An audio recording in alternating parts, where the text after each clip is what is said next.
Hey man, don't be squirting water at me. I'm gonna fuck your girlfriend, pal. This is the time of the evening when the band gets to have a drink right here.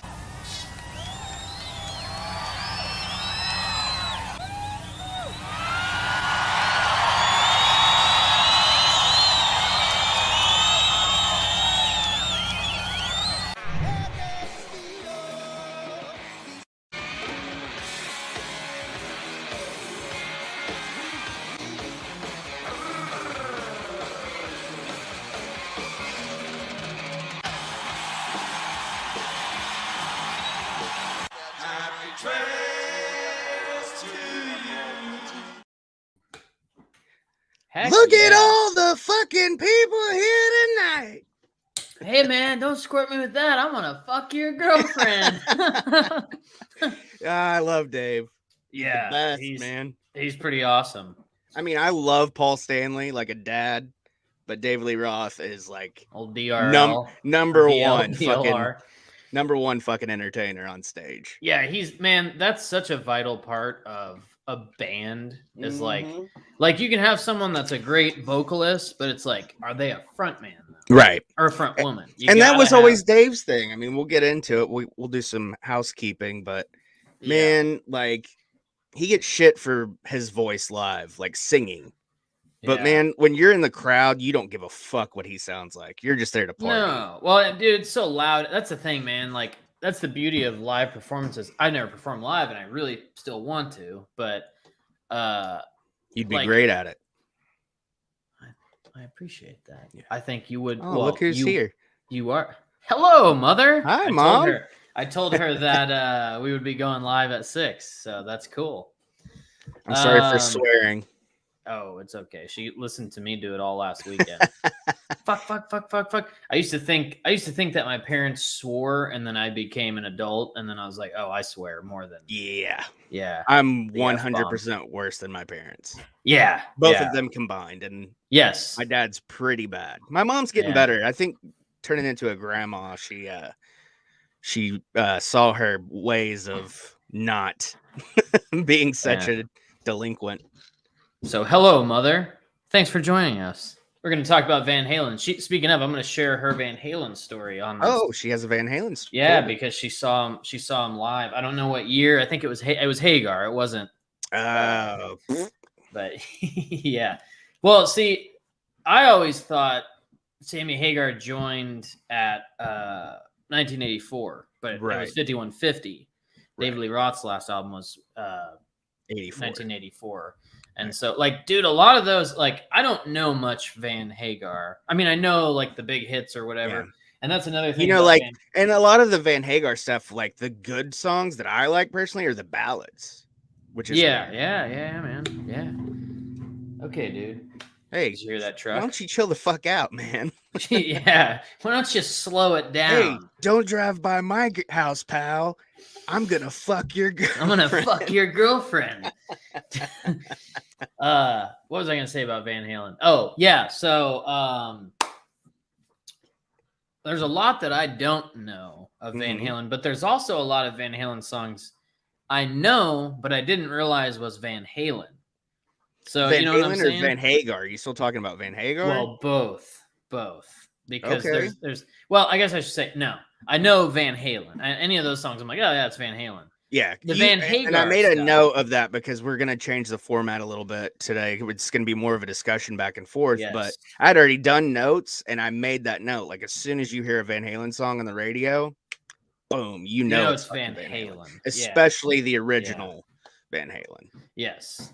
And you got Hagar. Hagar's a little different, but yeah, I guess that to your point, yes, that's correct. Van Hagar stuff, I don't really. I'll be like, I don't know who this is, and like, oh, that's Van Halen. Oh, okay, Van Hagar. You know what I mean? Mm-hmm. So there's a lot of those songs that like I know, but I didn't know it was them. Because I didn't like. That's not my like Van Halen 1 and 2 and that whole early era. I know that stuff, but. Women, Children First, Fair Warning, yes. Diver Down, all that shit. Yep. That's the good stuff, man. Yeah, share your mom's.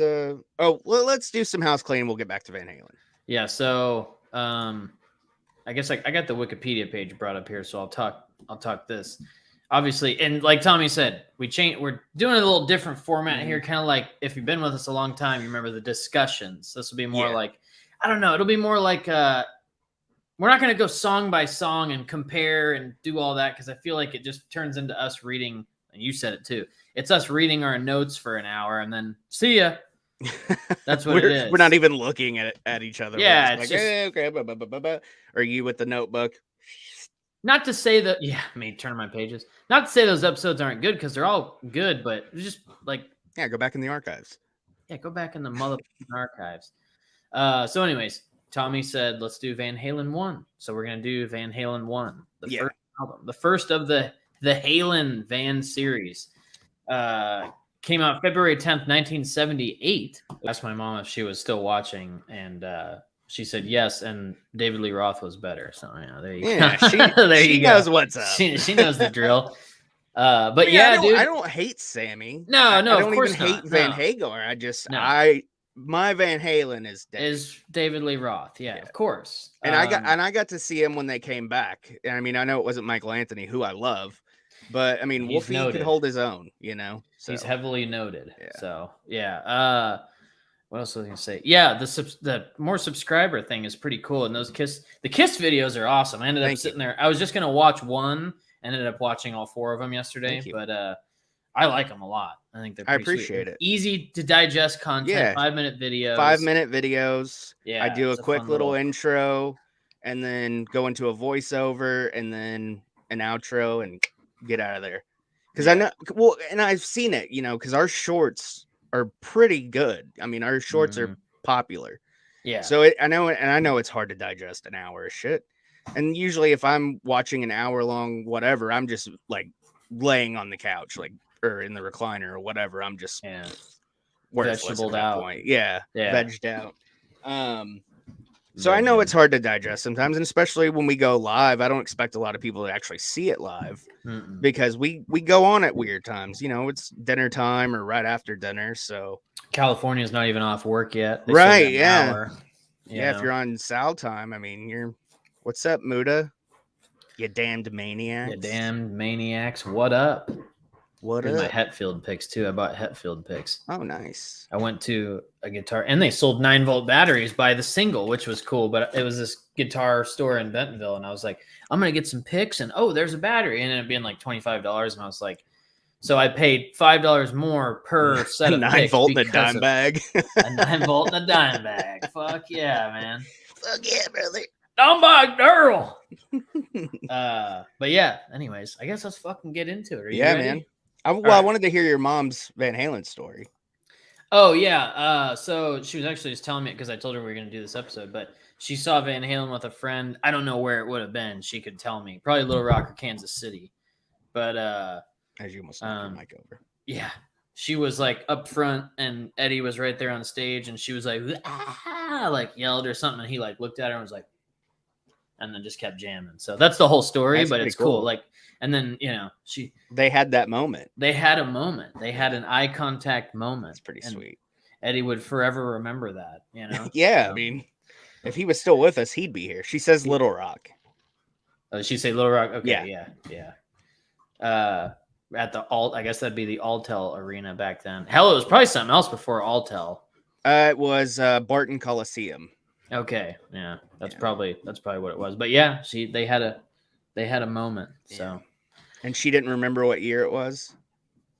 No, but she was. I'd imagine early 90s probably, because I know I was in the womb during Ozzy. So probably for Unlawful Carnal Knowledge, the Fuck album. Probably the red one. Is that the red one with the VH on it? That's probably the one. I feel like I remember seeing that album when I was younger, but it's like a maroonish. Yeah, it almost looks like a football kind of. Yes, it has that texture skin to it. Look. Yeah. I'll have to listen to it. It's all right. Yeah. So that's the story. I know it's not super eventful, but there was eye contact made. Yeah, man. I'll tell mine real quick. 07 when Van Halen announced they were reuniting with Dave, And like I said before, obviously Michael Anthony wasn't there, but me and my friend Cameron went, and we always said that if Van Halen got back with Dave, we would have to go. Yeah. So they announced it. I remember it was like back when like VH1 Classic was really popular, and they announced it on there, and I was like freaking out. And my mom was like, buy you and Cameron tickets. I know you guys have had this conversation before, and you guys go for your birthday. I was like, fuck yeah. It got canceled twice. No way. Yeah, Eddie went into rehab twice during that tour. So Okay. the St. Louis show kept getting pushed back, but it was awesome because we get there. It was day one of the NFL draft that year. Where'd you end up seeing it? St. Louis? St. Louis, yeah. Oh, okay. It was day one of the NFL draft, so we watched part of that in the hotel before we went. Get to the show, and who opened? I want to say it was like one of the Marley kids or something that opened. I don't remember. But anyways, you hear him like getting set up behind the curtain or whatever, and you can hear Eddie playing a little bit, you know, just getting warmed up. Curtain drops, and Dave's up on this, like, it's like a ramp that went all the way around the stage, and he's up on top waving this flag. You know how he does like the karate shit and all that? Yeah. And then he just like, it stops. The music stops, and Dave goes, better late than fucking never. And I went fucking nuts, dude. It was literally one of the funnest times I've ever had at a concert. And like at the end, like when they're doing Jump at the last song, Dave had this big inflatable microphone, and he was like riding it like a fucking dragon or something. It was so cool. Dude, his energy is just wild. He's got, instead of Big Dick energy, it's David Lee Roth energy. So is this another thing? Yeah, that's what I thought. Another catfish name. Catfish. He's catfishing us all the time. All right. Let's get it. So Van Halen 1 came out February 10th, 1978. Allegedly recorded August 30th to September 1977 at Sunset Studio. Who produced their demos for this album? I don't know. I know Ted Templeman produced this album, but I don't know who did the demos. Gene Simmons. Did he really? I did not know that. Okay. He claimed to have discovered them. However, I mean, they were playing all over LA at the time, of course. But Gene Simmons saw him in a club and I guess took Eddie and the band out to, I guess, a late dinner or whatever. And it was like, I'm going to help you guys out. So he claimed he did produce the demos, but he claims he helped get their deal at Warner Brothers, which is a very Gene Simmons thing to do. Okay. Yeah. So nobody knows for sure how true that is, but yeah, it is true that he did produce the demos, which, I mean, I was really big into bootleg stuff like in the mid 2000s, and their demos basically sound like the album. Oh yeah, I bet. And this is back in the, in the 70s where all of this whole album is a live recording. Yeah. Because there was no computer to do one piece. It's all analog. Yeah. Yeah. You can layer tape, but I know like it costs more. Yeah. You got to cut and then you got to piece it together. I don't know how they did that shit back then, dude. There's a little bit of that in everything, but in Ministry, Al Jorgensen's biography, he ran Wax Trax Studios throughout the 90s or 80s or whatever. And he said his hands used to be just sliced up from cutting tape all the time. Yeah. And putting it back together. So yeah, that's great. Now luckily we're in the digital age where we press the space bar and R and Control Z to delete it, like it's easy. So, and then I saw something about there was like 29 songs on the demos originally. I think they technically they did 2 different sets. Okay. Maybe that's the total then. Yeah. Maybe that's what it was. All right. I was going to mention something else now, and I brain fart. In case you didn't know, the genre is hard rock and heavy metal. Yeah. Oh, I was going to say, Rick Beato, who I love on YouTube. Dude, I can't get enough He's of Rick fucking Beato. amazing, dude. But he did a video today about best rock debut albums. Yeah, was this on there? It was just 1978. So, of course, this was the first one he talks about. Yeah. And I was like, damn it. It's like, why? Yeah. Every time we talk about doing a show, it seems like It ends somebody up, on YouTube. Which I yeah, mean, with him, I'm fine with it. Like, dude, I'm all about Rick if we Beato, get man. any kind of rub off his video talking about it, then I'm all about it because that dude is all over the place. He's as far as a musical genius goes, he's like, there's a lot of them on YouTube, Yeah. but he's one where he's just like, oh yeah, so they're playing the Ciad 9 sus right here. Right. I'm like, how did you know that? Yeah. He's like, well, you can hear the sus. Dude, oh, okay. Yeah. Like his videos, like I have the alert on anytime something else comes out. I love And it. I didn't know you watched Beato. I love him, dude. Yeah. It's shown me over the last, I've probably subscribed to him for like the last year, maybe, but it's shown me over time, like how I've evolved musically, like in my mind. Yeah. Because like I'll listen to a song, like I get addicted to songs. Like I have to hear it over and over and over and over. Yeah. And then like he'll do a video on that song. I'm like, oh my God, like, am I a musical genius?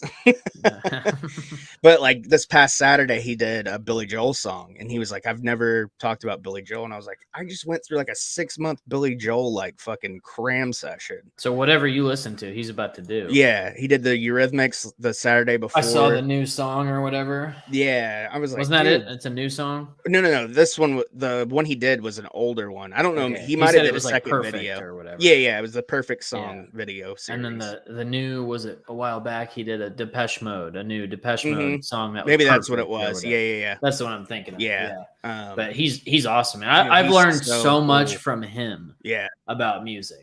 And the weird thing, he's like our parents' age, you know, and he's like, yeah, but he rocks the white hair. I think he's Italian. That last name is pretty Italian. It is a vowel, dude. And he's from New York, so no doubt he lives in Atlanta, Italian. I think. Yeah, I think he's Atlanta. His studio is fucking awesome. He's got all those. He's got man, I love that guy. That interview he did with Nuno from Extreme, they talked a lot about a little bit Van Halen. Yeah. Yep. Nuno's a badass dude. Nuno's talking about the rap pedal or the dirt. Yeah, the rap pedal. And that new Extreme song Rise, that solo is fucking insane. Dude. They talked a lot about that solo. Yeah. I need to listen to it. Yeah, it was awesome. So, anyways, let's talk Van Halen. We can blow Rick Beato on another episode. All day, every day. Rick Beato, if you're watching, we absolutely I'd love to have you on. Yeah. I made a little passage to start here. Okay. To preface, this is an album that inspired you, even if you don't know it. Millions, and you might say billions of musicians, guitar players mostly, are heavily inspired by Eddie Van Halen. Then I wrote about his gear, but I'll get to that later. So many years it's taken people through trial and error seeking that Eddie Van Halen sound, only to realize you can have all of his gear and not sound like him. And, you know, he said it before too, like it's the player, man. It's all about the player. It's not like the gear. The gear obviously makes a difference, but you have to be. Everybody sounds different. Nobody can be Eddie. It's all in the player. Eddie taught us and revolutionized so many techniques and sounds. If you weren't directly inspired by Eddie Van Halen, your favorite guitar player was. Yep. So you were, in one way or another, inspired by Eddie Van Halen. And I made a note of something similar to that I'll add. Let me find it real quick. Like even one of my favorite, like just a band you'd never think, but Dino, I always mess up his last name. It's Cazares or Cazares from Fear Factory, the heavy ass industrial metal band, which I'd like to do on here sometime. They're industrial, but they're their own thing. Anyways, he's like Eddie Van Halen, man. Like he's one of the reasons I play guitar. And it's like, you'd never guess, but I mean, he inspired everybody. Adding to what you said about Eddie, I said about just this first album, of course, Eddie is doing his thing, becoming a god on his first record. And then I went on to say, and his brother, Alex, is giving a masterclass in drumming. Mm-hmm. How could so much talent come from one family? And that adds Wolfie, of course, because I mean, he played bass with Van Halen. Was he playing bass when you saw them? Yeah. Yeah, that's what I thought. And he was a kid, man. He was like, I was going to say 15 or 16. He's like 2 years older than me. Yeah. And that was in 2008. It was April of 2008 when I saw him. So he was a kid. Yeah. And I went on to say that, and I wanted to save this for closer to the end, but this whole album is incredible, and it closed out the greatest debut album of all time.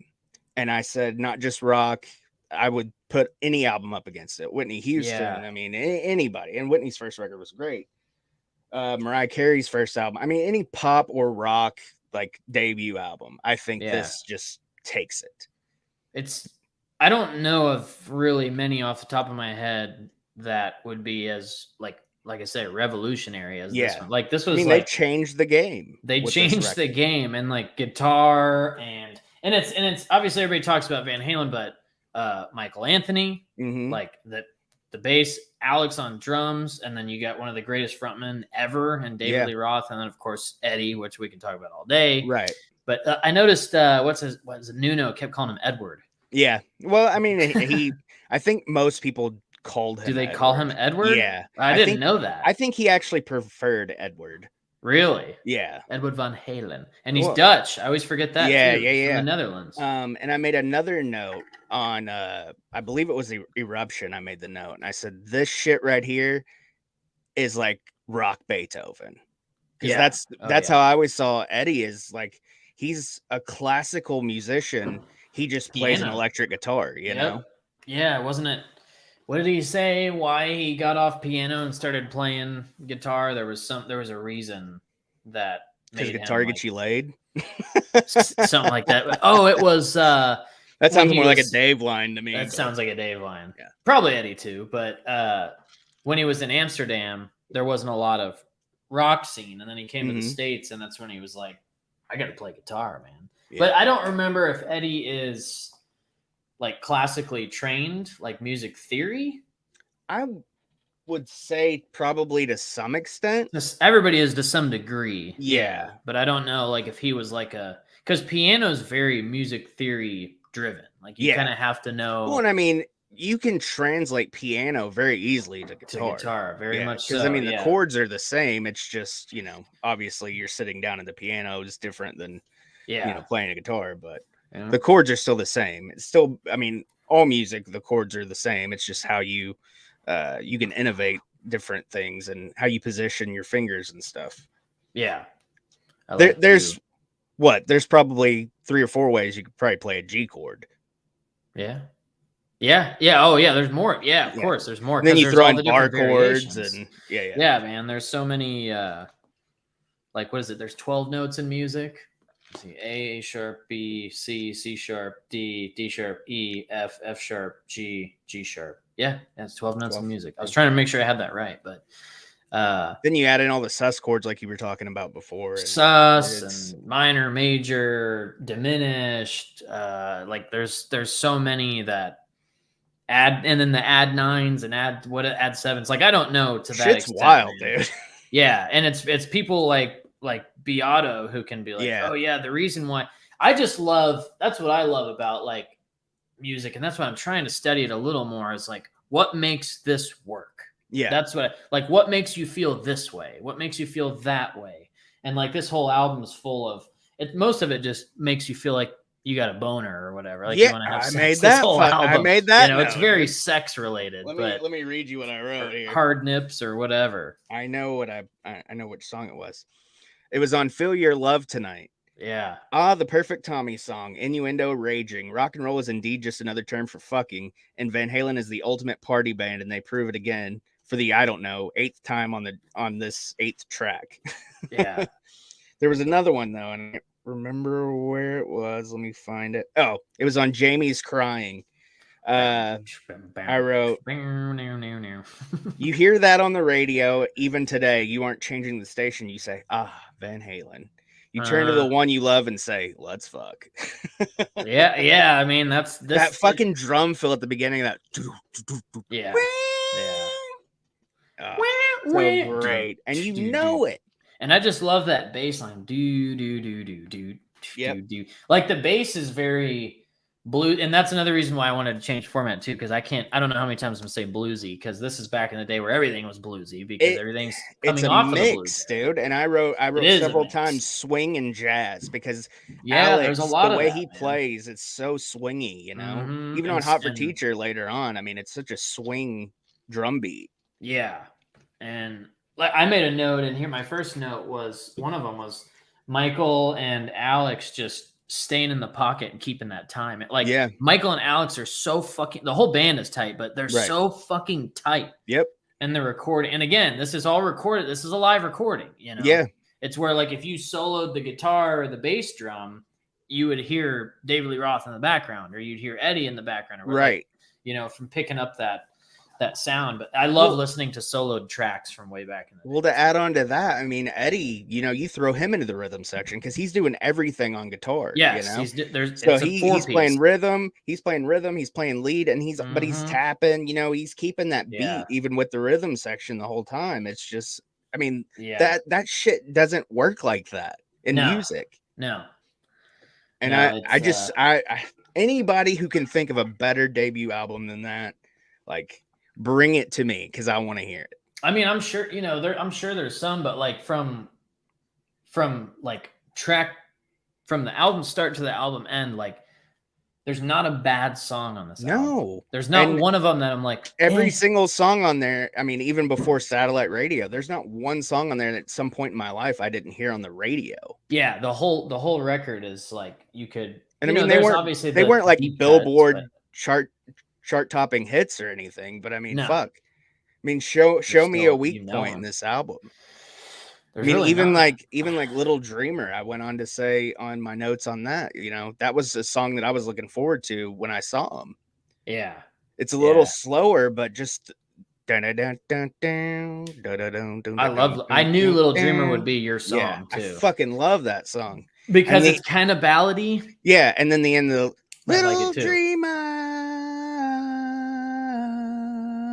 Those vocal inflections are just fucking, it's cool. So I was going to ask you, because you're a little more educated in the VH department, but so who is Michael Anthony harmonizing with David Lee Roth? Well, and Eddie does too, but it's Michael, and I made a note about that too. Michael Anthony could have been a fucking lead singer. Yeah, he's because like, a lot of those high screams and the wails, they're not all Dave. Some of them are Michael, but he's able to match that pitch. And I said, you know, he could have easily been the lead singer of Van Halen. Yeah, I mean, I think a lot of it was the way Michael looks, though. I mean, and not to say anything bad about Michael Anthony, but you know, Dave's a little more frontman-esque, especially back then. He's got that. Yeah, he kind of had. Well, and I don't know if you knew this, but there's a rumor that Dave stole his look from Jim Dandy from Black Oak, Arkansas. The long blonde hair and the chest hair hanging out and all that stuff. So. There's a video of Jim Dandy talking about it. I guess Dave came to a show at the Whiskey, I think, and asked if he could film some of the show or whatever. And he's like basically stole his moves and his look. Well, maybe we owe it all to Jim Dandy. Jim Dandy to the fucking rescue again. Yeah, exactly, man. I mean, either way you look at it, dude. That's another dude I'd love to sit down and talk to. Jim Dandy, he's a fucking wild man.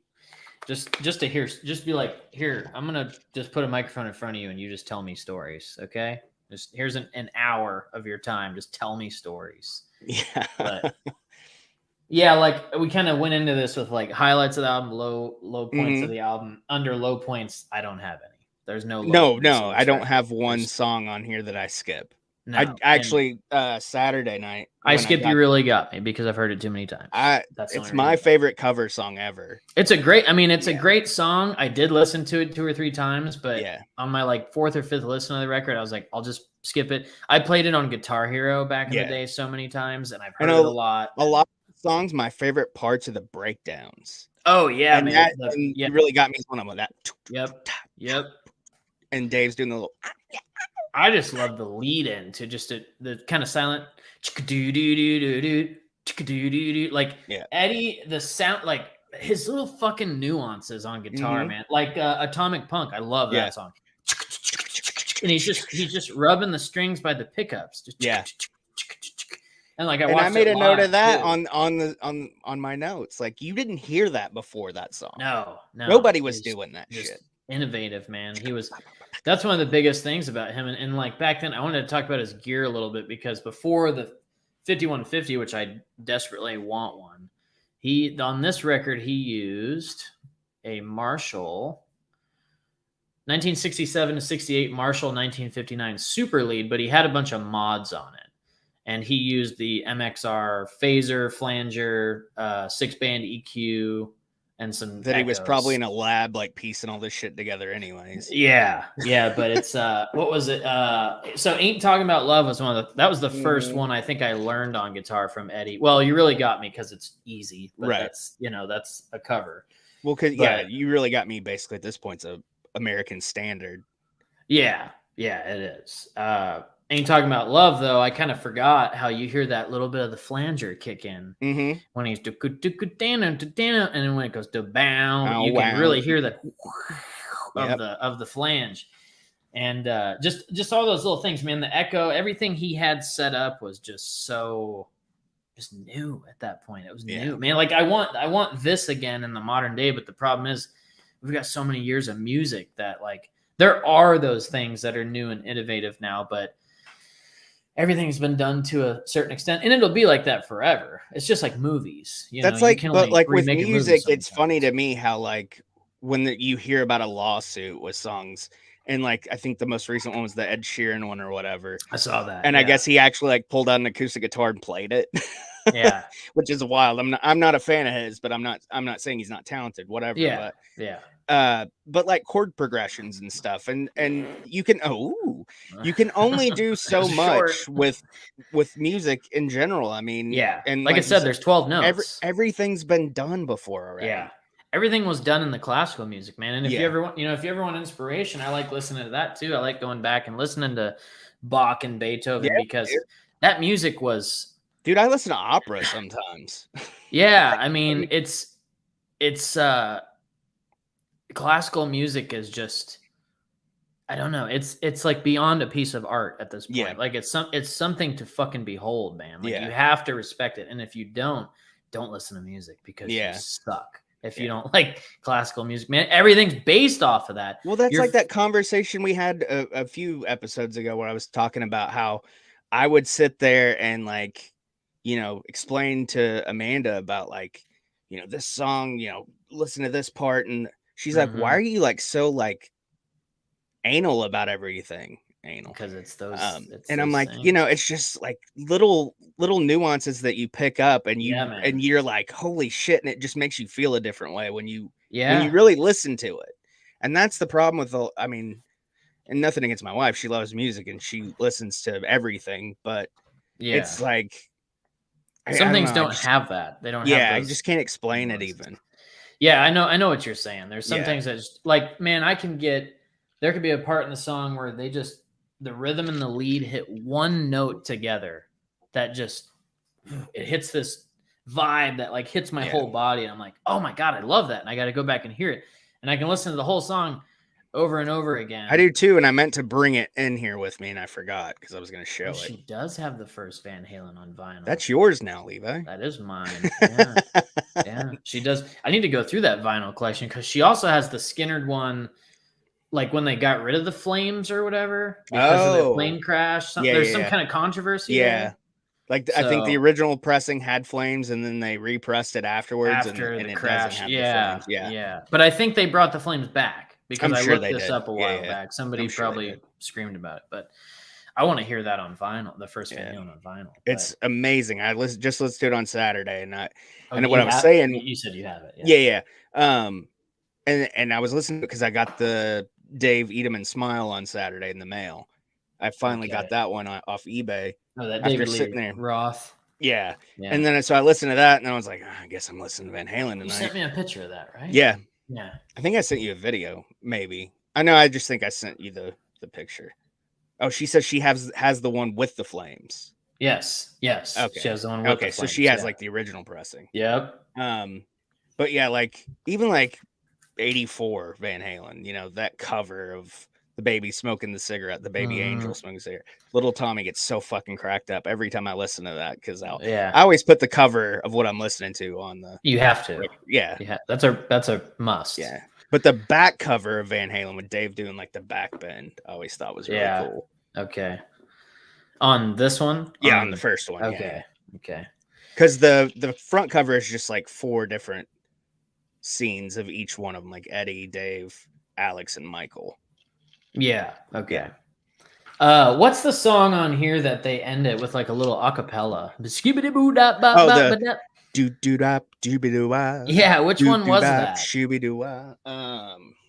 It's one of it. the. I did note that though. It's not a single. It's one of the ones that's kind of. I mean, like we talked about, they're kind of all singles, but and then Ice Cream Man. I never realized Ice Cream Man was a cover either. Ice Cream Man's fucking amazing. Yeah, that's a good one. See, I thought that was about banging a chick or something too, Sure. or a dude, whatever.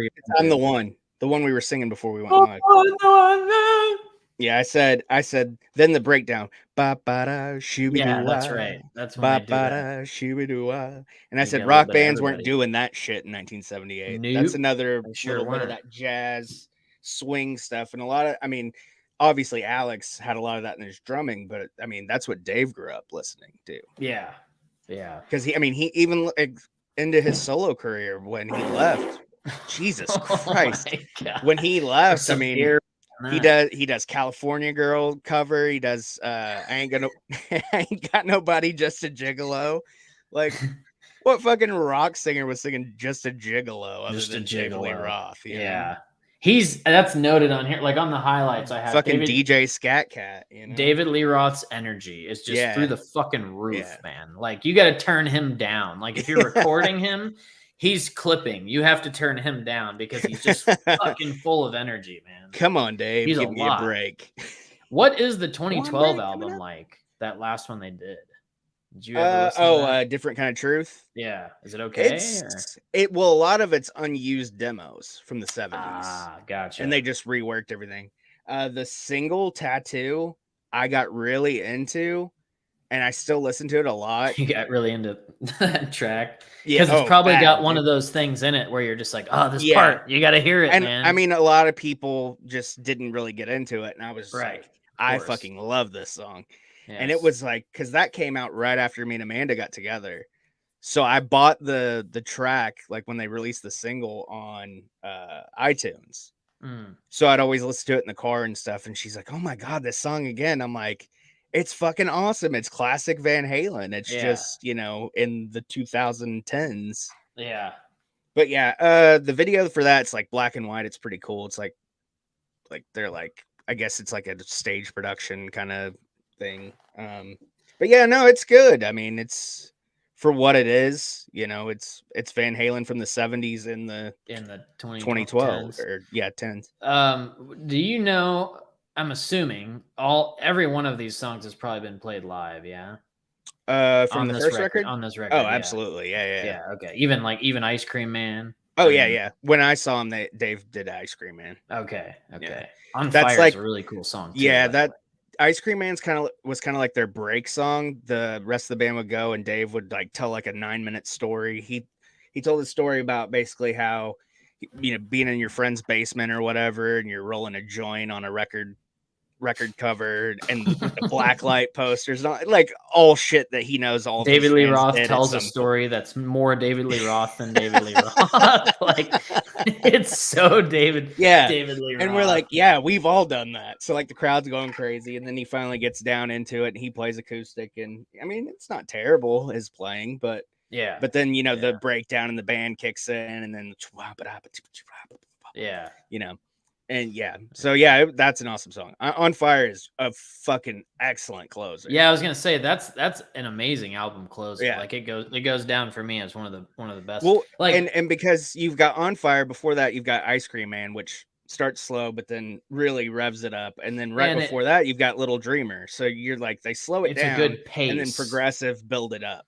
Yeah, the album's paced very well too, and I don't know why, but in my head as I'm listening to it, I just picture them just playing it from start to finish. And then of course we have to mention Eruption. That if it wasn't for Eruption, I think the guitar world would be different. Somebody would have done it, but like that, like Eddie says, he's like maybe somebody like Nuno or something like we were talking about before. Eddie has some clinic where he's like, it's on YouTube, he's like, I never said I invented two-handed tapping. Is it like that?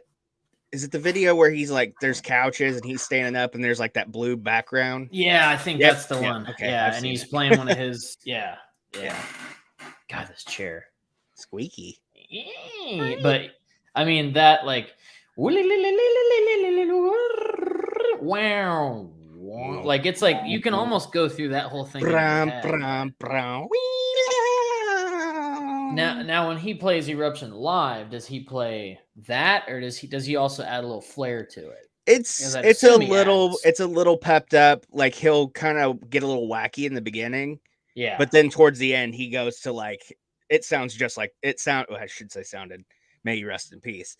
But it sounded just like the record, and you're just like, holy fucking shit! Like I'm seeing this like like I'm breathing the same air as him. I'm not worthy. I know that's kind of crazy. Like to be in the same. I know, I get that. Like we've done it with all of our heroes at some point. Mm-hmm. Yeah, and I know when I see Metallica, eventually I'm gonna be like, holy shit! Like I wish I could have seen Van Halen. I just I think you appreciate things a little more when they're not. They're not around anymore. Don't know what you got till it's gone. Dude, it's seriously though, but I do want a 5150 amp. I really want one. And I know it's everybody uses it, it's overused, but there's a reason for that because it's the shit, man. Like it's great. Well, and I mean also, it's like you're paying tribute to, arguably the best guitar player of all time.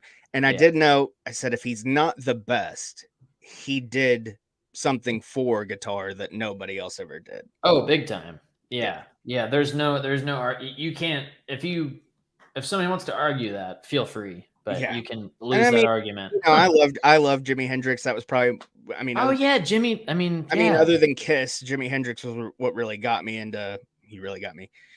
He really got me into rock music, and then I love Clapton. Clapton's fucking amazing. You gotta love Clapton. Yeah.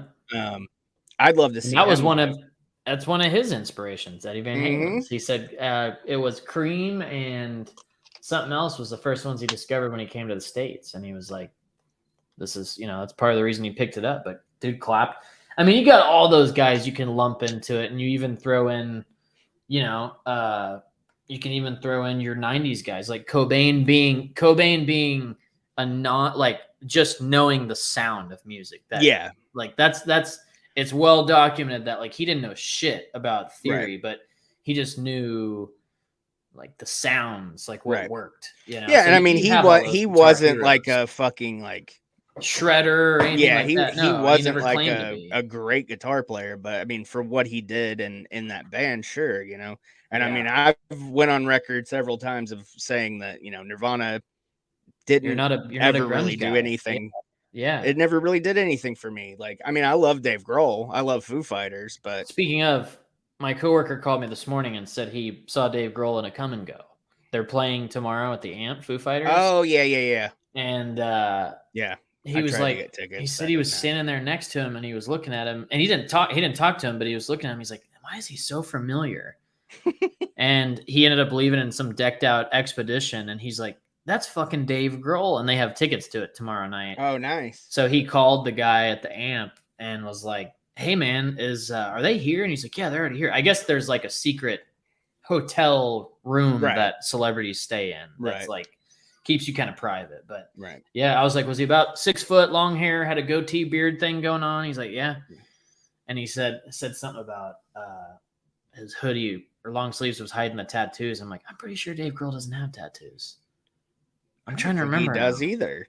I don't think he does. But anyways, he's Dave Grohl, man. He's going to do a whole episode on that guy. Like, he's one of those all around musicians. Yeah. He's a great human being too. Yeah. But we're talking about Van Halen here. But yeah, we can give Eddie love all day long, and I can do a whole series of episodes on him. But yeah, dude, David Lee Roth, give him the love he deserves. Michael Anthony, killer bassist. I wrote underrated ? But I don't think he is. I think everybody knows of. Anthony, or you should if you're a bassist. I think out of the original lineup, Michael Anthony is probably the most underrated because not only the bass but the backing vocals, and I made note of that too. Yeah. Anybody who can tell me a better backing vocalist than Michael Anthony, bring that to the table too, because this is just a bunch of challenges. It is. It's a fucking challenge. Episode. And if you want to challenge me, sign up patreon.com/shieldsandquads. Yeah, you can challenge us all day long at the end of the month hangout.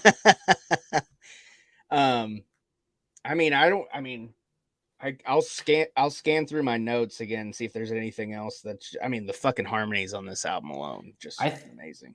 Yeah, I mean, I think we hit most of them. One of them, Alex, I put Alex is awesome on drums as well. Perfect drum sections for every piece of music. Like I said, with him and Michael Anthony, like their pieces just fit perfectly in the pocket with the music. Like everything goes together. And then Eddie, of course, saying he puts his hands up. He's like, I did not say I invented two-handed tapping. However, I did, do this. And he's like, you just, like I have it quoted, you just move the nut. He's like, basically you use your finger and you use that, and that's the nut. You use that, and anyway. So I do it. I still do it when I'm playing. I'll goof around and use that. Shit. That's like air guitar. You see so many people play air guitar, especially if it's Van Halen. They're tapping. They know. I mean, even if they're not a musician, they know it's tapping. About Eruption, I did. I said it kind of briefly, but I said this musical masterpiece is heavy metal Beethoven. Yeah. The brown sound, as they call it. What else? We'll have to do it.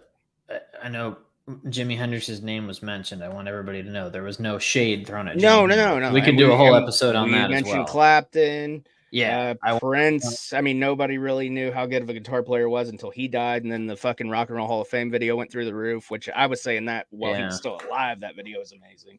Yeah. On Ain't Talking About Love, I put, this could debatably be my favorite Van Halen song, although Panama may have something to say about that, because Panama is, that song comes on, I'm fucking in, dude. I think I'm with you on Ain't Talking About Love. That might Ain't Talking About Love, though. The breakdown again. I've been to the edge, and I like the solo, look down. Yeah. A little quiet. Solo. I love that. It's just perfectly fits in right there. On I'm the One. On the One, Dave gets a lot of shit for his voice live, but man, on record, he is the party vocally. You can't see him, but you can visualize a great time. That's called being an entertainer, folks. Yeah. Had to note that. DLR. Yeah, David Lee Roth. Hey, good dude, man. Atomic Punk, Jesus Christ, that opening, that. I noted how more squeals from Dave and Michael, because like I said, he squealed too. Squeal like a piggy. And his lower register in the song is perfect. Yeah. He fits in everywhere, man. His backing vocals are awesome. Yeah. They make it. It's those harmonies, and I guess I never realized, until sitting down and listening to this and examining it, but there's a ton of vocal harmonies in Van Halen. Oh, a ton, dude. A ton of them. It's part of their sound. It's like Alice in Chains. Vocally, it's very pop. Yes. Yeah. But obviously, musically it's rock. Yeah. Yeah. It's very pop vocal. Ice Cream Man, I note it goes from busking to in your face heavy party rock. And the last part of Ice Cream Man, the last line, I say it's a mix of Elvis and Louis Armstrong. Elvis and Louis Armstrong. What else? On Fire, when Dave squeals on fire, Yeah. And you can hear Michael's bass. You can hear him plucking it. It's that, something about that was really cool. Yeah, there's quite a few parts where I can hear his bass like it's in the thugs. mix. Yeah. And it's not even heavily saturated with any kind of effects or drive or anything. Yeah. It's just it's like a DI signal with a little bit of drive on it, and it's just right. And there's some, I can't remember what song it was, man, but it just shines through his bass in a certain part where I'm just like, I just love that. And it's one of those things we talk about where it's like just a little, even if it's just him just do. Yeah. That's all it is. But I'm like, I love that there's space in the just taking it for a walk. Yeah, dude. You got to take the bass for a walk every now and then. They get tired. You got to walk them and wake them up. But I actually think I like this format better, by the way. I do too. I absolutely. This felt more fun. It felt exciting. We just bounce shit off of each other instead of the song thing works fine, but it's it just gets a little boring after a while. And now I've just got a new way of taking notes. I can take notes overall as opposed to just every single And song I got to write something about. That's you know? part of the goal, you know. So Because it's then like I start to feel bad because I'm like we talked about, I I missed start to something. feel repetitive. Yeah. And then I'm like, I could say something else about this song, but that word just fits so well with this song. So, especially here, you know, noted harmony a lot, the bass, the swing drums, all that stuff. It just gets repetitive and I get tired of saying the same fucking word. Yes, that's Especially when I have to go back through all these to find clips. yeah. I'm like, And oh my God, how many times did I say that? something about when I have to sit and listen to each song and write down the notes of it, like by the end, and this goes, it's every episode, and I even say it, it's like by the end, I'm kind of starting to get bored. Yeah. And I'm like, I'm skimming through the song because It I'm like, should I don't really be, want to listen. these should be the way that album makes us feel. Yes. Not so Yeah. much, you know, trying to note like little things Yes. that we pick up. I mean, note Exactly. those, but you know. Yeah. Yeah. But I like this because if there's one little thing, I can be like, oh, yeah. And on this song, I like that part, blah, blah, blah. This would be fun. This is a And we good. can always, and you like, you know, you saying you're more, you know, into Van Halen, you know, the history and all that. So you ask me a question, then I can kind of fill in. Yeah. And then Yeah. same with you, like if it's something that you pick, and I'm like, Yeah. I don't know this, I don't know this album, but I'll do it, whatever. I mean, and that's that'll be something I'll admit in here too. Like, obviously, I listened to Van Halen. I heard it growing up, my mother, and like I know the songs and all that stuff. But I've never done a deep dive and listened to the whole discography. Like I said, I'm not super familiar with Van Hagar, but it's one of those things that like I was influenced by Eddie because anybody who plays music or listens to music is like, oh yeah, Van Halen. But well, and I remember when he passed. I mean, I made like a tribute post of a picture from when I saw him, and then you made one as well. So I mean, if we both take time out of our day to make a tribute post, you've influenced us in some way. Yeah, man, it's crazy. It's crazy. It's been a couple of years now, but it's wild. I was thinking about that the other day when I was listening to it. I was like, man, it seems like it just happened, but it's been a while. It's one of those people you just, I don't know, some people you just see and you're like, oh, they're immortal, you know? Yeah.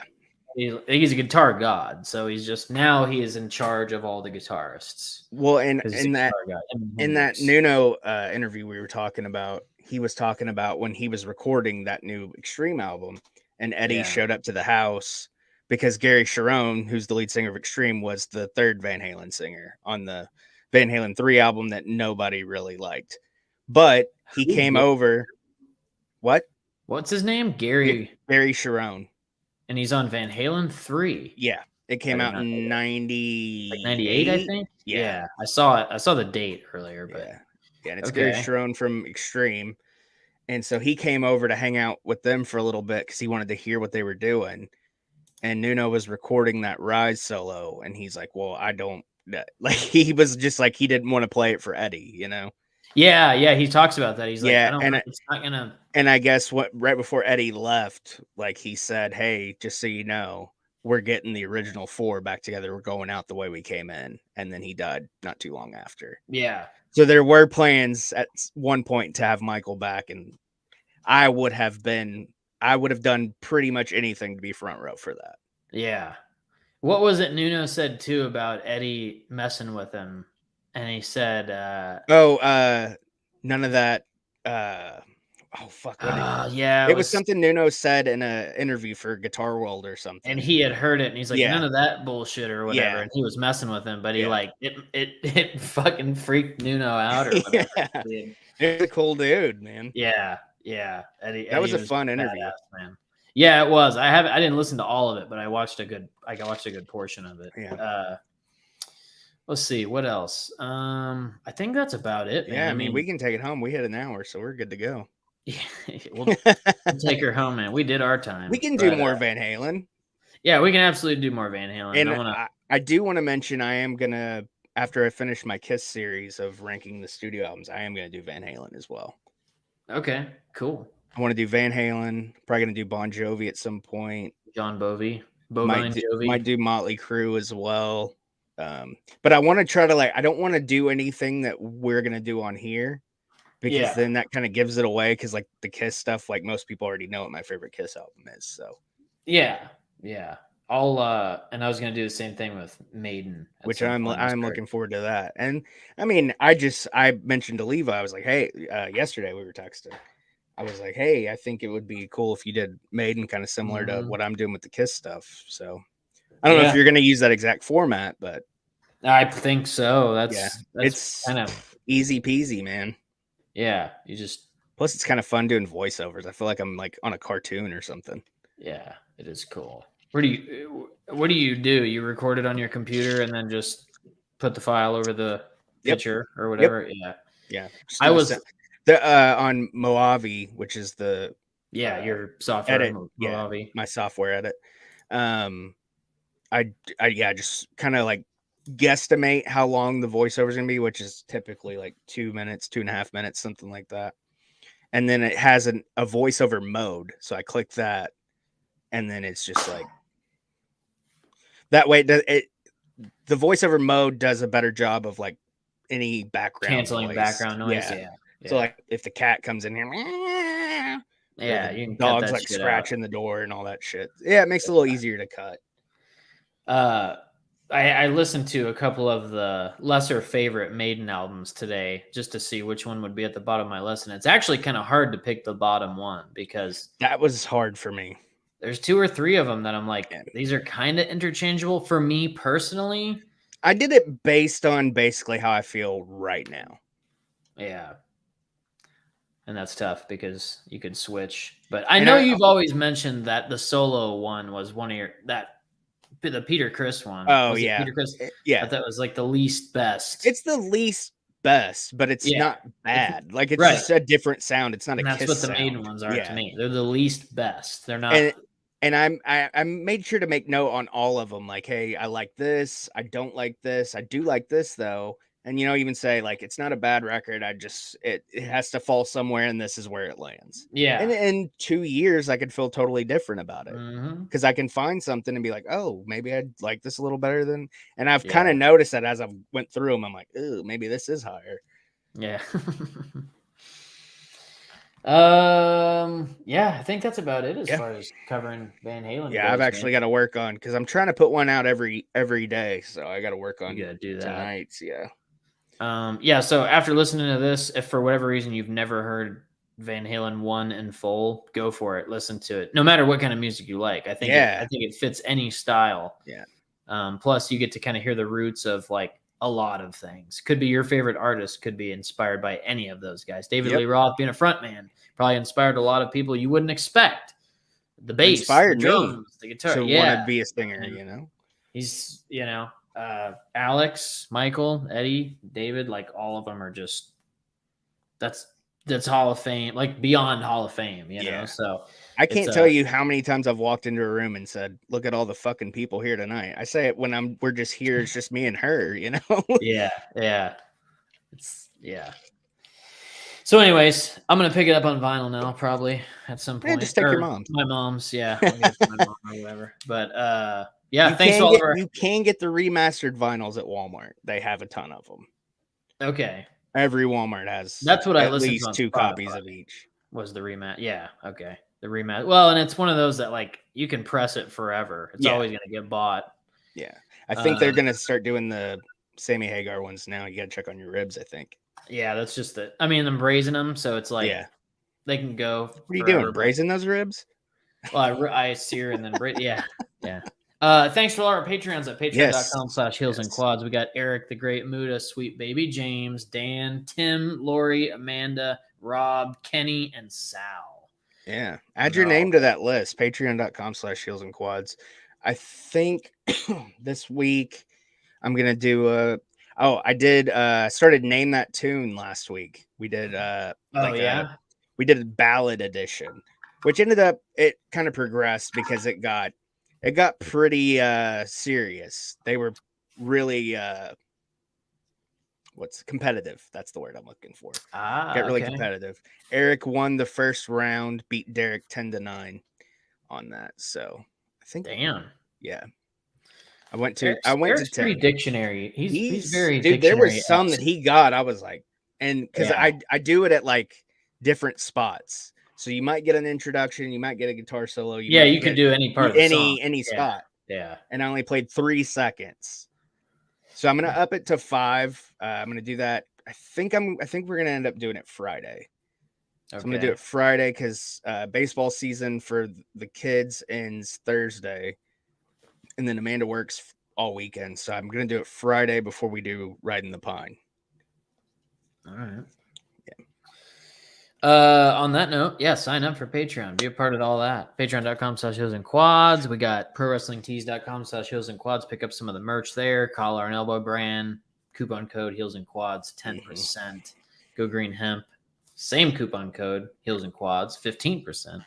If you've made it this far, chances are you're a subscriber. But if you're not, subscribe, like, helps hit the the algorithm, bell, all that stuff. comment, dude, comment, likes, Comment, all that likes, helps the algorithm. Yeah. Yep. And if a video gains subscribers, I've noticed it also helps get that in the algorithm. So, yeah. Any kind of interactions with the video helps. We love it, and I love it. I read everything, I see everything. I'm constantly checking numbers. It's sickening how much I check, honestly, but yeah. I've gotten back into that. It's so convenient that somebody asked me about it the other day. Yeah, I just sent it to you. You had sent it to me right after he asked. And I go, oh, conveniently, here's our listeners. I think we had hit like 202 subscribers or something, yeah, and then we got another 10 since then. So that's awesome. And the listens, the view time, all that good stuff is way up. So let's keep the ball rolling, everybody. Yeah, let's keep it rolling. But until then. Until next time, tell your friends. Tell your enemies. I thought I was going somewhere else. Me to say it? No, I wasn't sure what was happening. But yeah, tell your friends. Tell your enemies, and Levi, get with me what you want to do next because it's your turn. Sounds good. I will do that. All right. We love you. Later. Patreon.com/heels-and-quads.